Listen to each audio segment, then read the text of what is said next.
right. Good afternoon, everyone. Oh, come on. We got to get excited about this. We had a play space, brand new space here at Easterwood Park. We're excited to be here, right? All right. So I know it's kind of cool out here, so we're going to do our due diligence to make sure that we move through this program as swiftly as we can, but we do not want to not cherish this moment. So thank you all for being here. I am Reginald Moore, Director of Baltimore City Recreation and Parks, and I'm so excited to be here to cut the ribbon on phase one of Easterwood Park, and that's the playground for our young people. And I can tell already they have been using this play space, so I'm so excited about that.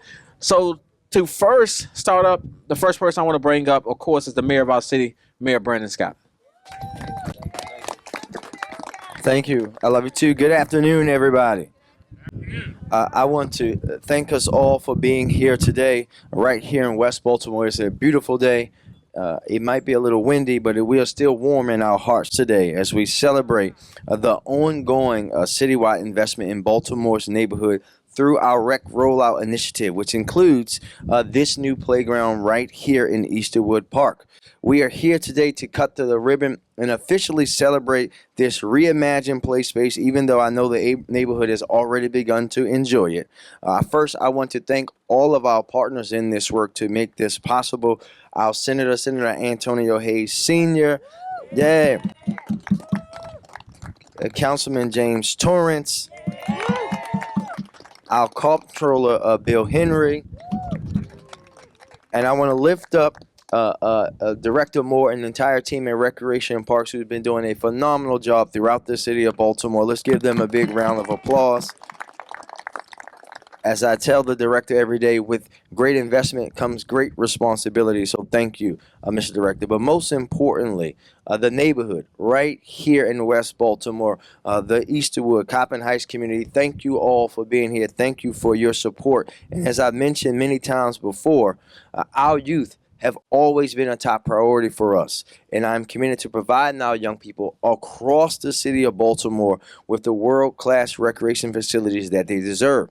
Today, that commitment is realized in another brand new playground designed and built just for them.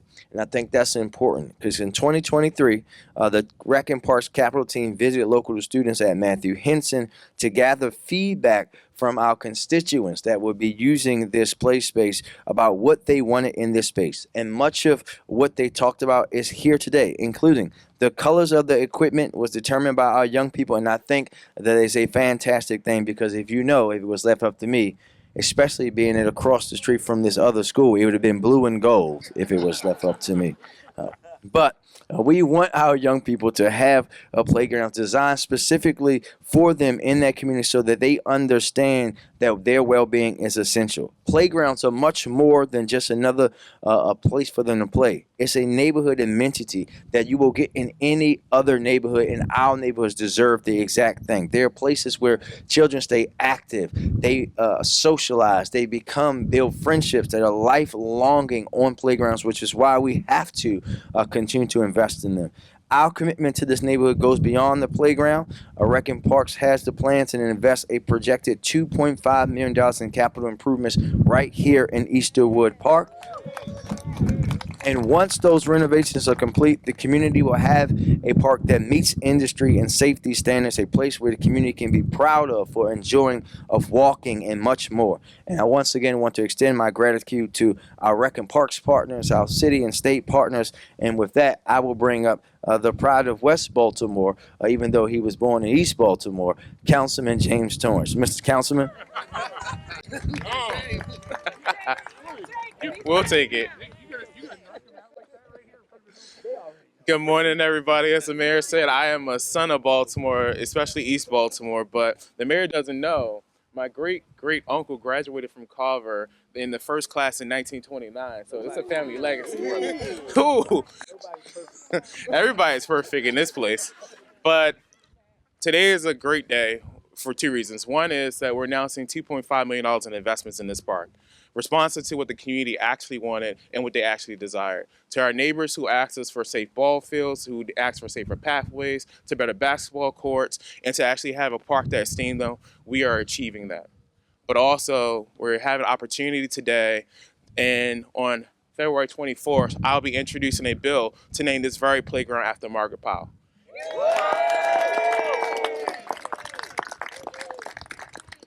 Miss Powell is one of the sweetest persons I ever met in my life.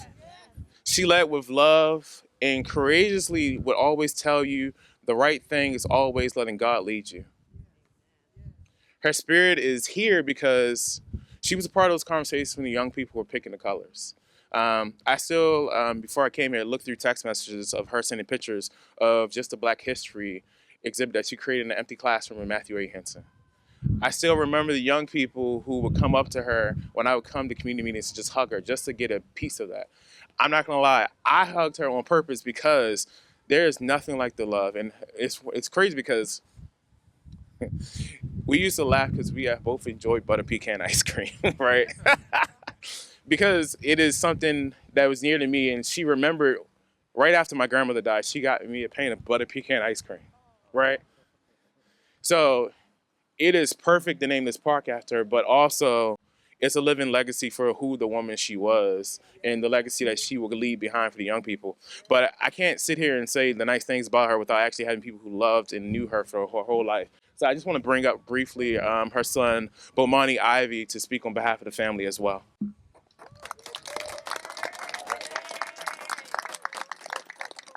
Good afternoon, everyone. This is indeed an honor to celebrate my mother and all the work she did in the community. So since the mayor talked about neighborhoods, I just wanted to briefly list all of the neighborhoods that my mom lived in her life. She has some friends here from the old neighborhood, the Bookers. So she started in 1935, Emerson Avenue in 1950, moved to 327 North Schroeder Street from 1950 to 1971, the 3900 block of Cranston Avenue from 71 to 72, 607 Springfield Avenue, 1972 to 73, 2400 block of Loyola Northway in 1973, on to 2300 block of Utah Place, 73, and 4500 block of Garrison Boulevard. And then in 1980, we moved here in this community. My sister Takasa is here. We actually went to Easterwood as children in the early 80s, so we have fond memories of this park. And just one day while riding past, I found out that my grandparents, as young adults, played tennis here at Easterwood. So it's a very, very special honor here today, and I thank you all for coming out.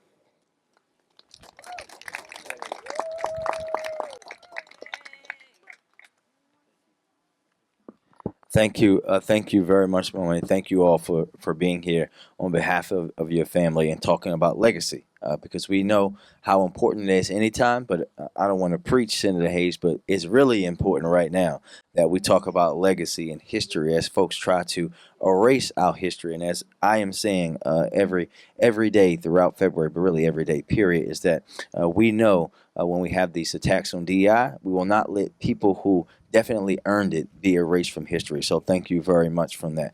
Next, I will bring to the microphone someone who lives and breathes West Baltimore, the great senator from the 40th District, Senator Antonio Hayes Sr. Mr. Senator.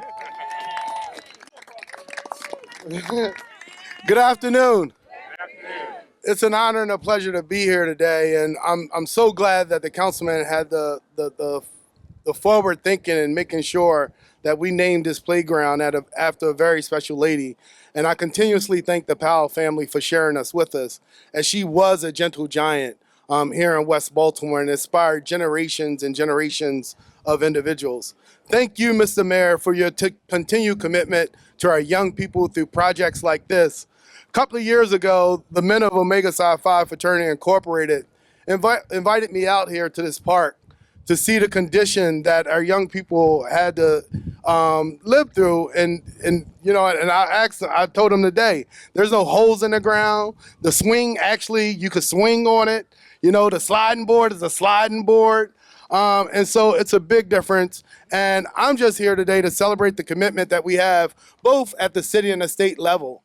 Annually, the state of Maryland provides about $10 million to the city of Baltimore through Project Open Space. And even in this year where the budget is really, really tough, we in the city delegation are going to make sure that we stay true to that commitment. But one thing, in talking about, legacy, it is not lost on me that this park is named after Troy Braley. Troy Braley was the founder of the Legislative Black Caucus of Maryland. He's one of my predecessors in the state Senate. And it's not lost on me that I'm only the fourth African American to serve in the state Senate to represent here in West Baltimore. So standing on that legacy of making sure that we are a community that take care of our little ones and make sure that they have a brighter future, I'm happy to be here. Former Congressman Cummings used to always say, our children are the messengers into the future that we will never see.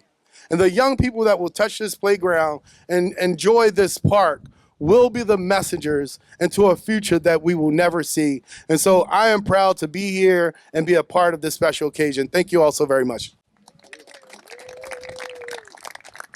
Thank you, Mr. Senator. The senator says that the brothers from the Omegas invited him. I heard that they bullied a Kappa man into coming out here. That's what I was told. Notice he waited until I was done speaking. That's what I was told. That's what I was told. I don't know. I don't have any dog in that fight. No pun intended. Next, I'm going to bring up the fabulous comptroller of the city of Baltimore, Comptroller Bill Himmy. Okay. Yeah, I heard you start to say councilman because I know it's hard. Good afternoon. Okay, so one of the things that sets me apart from the mayor and from the councilman for this district and from the senator for this district is that they wore coats. and the mayor wore a hat, and I didn't do that. So I'm going to be much briefer. I'm just going to stand here and I'm going to say, I came here today, and Director Moore knows this. I came here today because I have long been an advocate of doing everything we can for our kids. There are few things that the city does that are more important than making sure that we take care of our kids and that we give them everything they need to grow up and succeed. Exactly. And so I am so amazingly happy to be here today to be on this I love this bouncy surface like that. Like y'all remember like you used to fall down and scrape on the asphalt when you came out to the this is nice like that. Like you want to and now in the next phase of life you want to bring your kids to a playground like this. You want to bring them somewhere you can put them on the swings, you can push them, and when they're a little older and they don't really want to talk to you anymore, they can go over into that one and they can just sit on the not quite really like their little rocking swings, and they can play on their phone and stuff like that and hang out. But this is an example of the city doing what I think is the most important thing that a city can do, which is say to a community, we support you and we want to help you take care of your kids. And I am really, really happy that we did that. So thank you, everyone. And now I will turn it back over to the mayor. Yeah. Thank you, Mr. Comptroller. We'll be sure to get you a coat next time. We don't want you sick. And my hat was very intentional. I knew that I would be across the street from Carver. I knew that I would see Councilman Torrance today, so I purposely wore this hat. I might walk across the street and go see Principal Rivers, who we had to send from Mervo to Carver to get them to be on par with us. So thank you very much. Next, we're going to hear from the most important person you've heard really talk today, because we know that local leadership really starts on the community level. So we're going to make some noise as Ms. Sheila Davis comes forward today. Madam President. Good afternoon, everyone. Good afternoon. I want to thank all the residents that came out and all of our partners and, of course, the city officials. Okay, today I would love to talk to you about the goodness of the park, okay? The outdoor play, the green space, and the events that happen here. The outdoor play, I remember as a child coming here in 1963.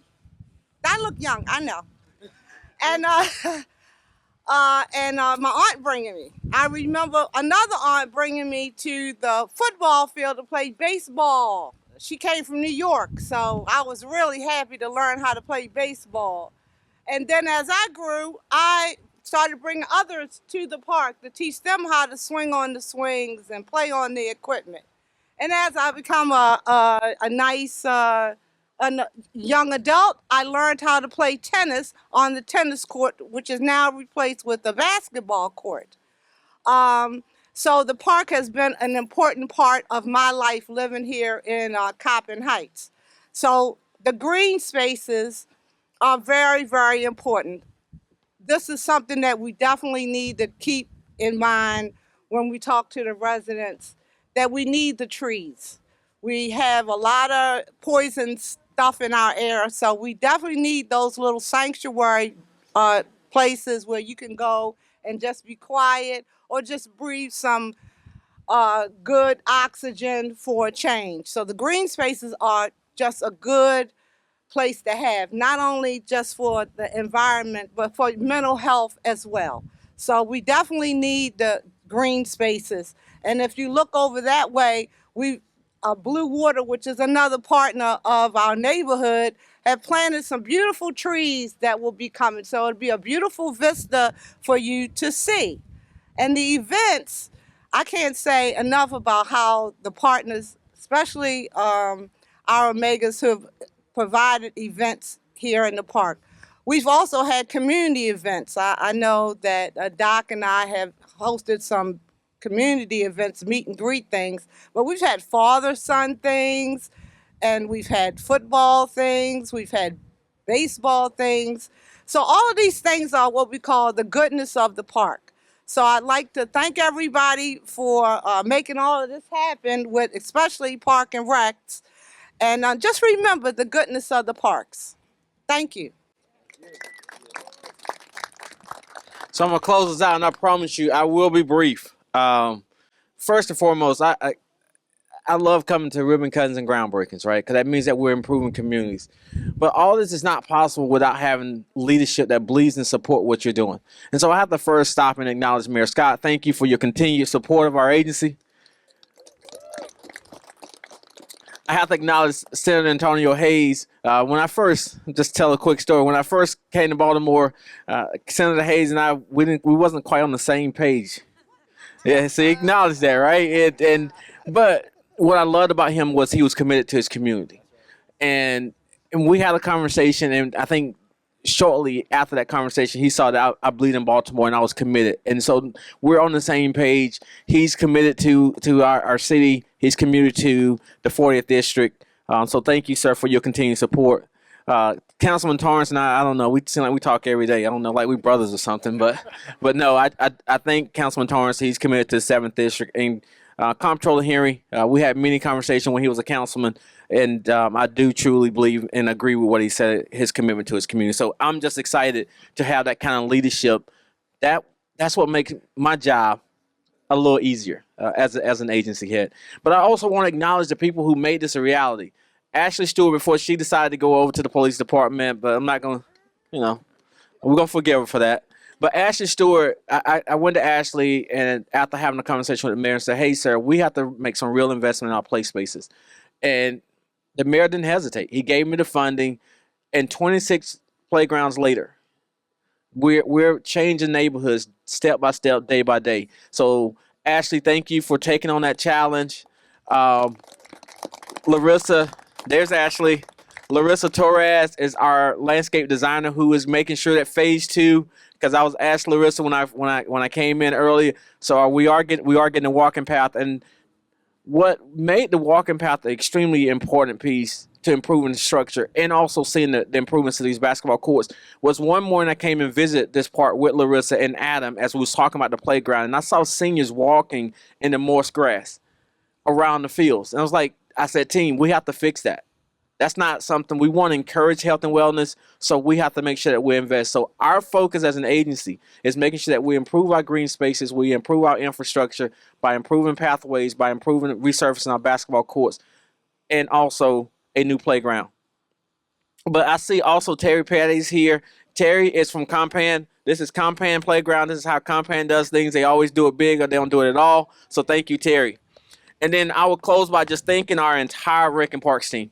Thank you for everything you do from our community engagement to our playground team who make sure these play spaces across the city that we continue to maintain and we continue to improve them. So Mayor Scott, Senator Hayes, and everyone here, I think our next step is let's officially open Easterwood Playground that will be formally named after Ms. Powell. 5, 4, 3, 2,